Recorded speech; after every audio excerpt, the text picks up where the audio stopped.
বন্ধু শুনছি আব্বাই নাকি আমার বিড়ি খাওয়া ধরার লাইগা সিভিল বেশে ঘুরতাছে। আব্বাই তো জানে না আমরা দুই বন্ধু মিল্লা যে সিবাত ফলাই ফলাই বিড়ি খাই, খুব শান্তি পাইতাছি রে বিড়ি খাই রে।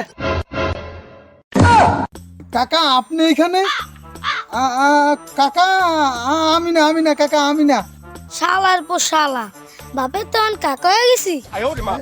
না মানে আব্বা আপনি এখানে? আমি তো খেয়াল করতে পারি না আব্বা, আমার ভুল হয়ে গেছে আব্বা, আমাকে মাফ করে দেন আব্বা। তোকে তো মাফ করেই দিব, তোকে মাফ করবো নাকি কাকে মাফ করবো বল তো বাজান। আমি জানতাম বাজান তুমি আমাকে মাফ করে দিবা। আমি বিড়ি খাইছি আর খাবো না বাবা, আর খাবো না বাজান, আর খাবো না। তোমাকে তো মাফ করেই দিব, তোমাকে মাফ করবো নাকি কাকে মাফ করবো? শুধু স্যান্ডেলটা দুটো বাড়ি দিব। আব্বা আব্বা আমাকে মাফ করে দাও আব্বা। শালার পর শালা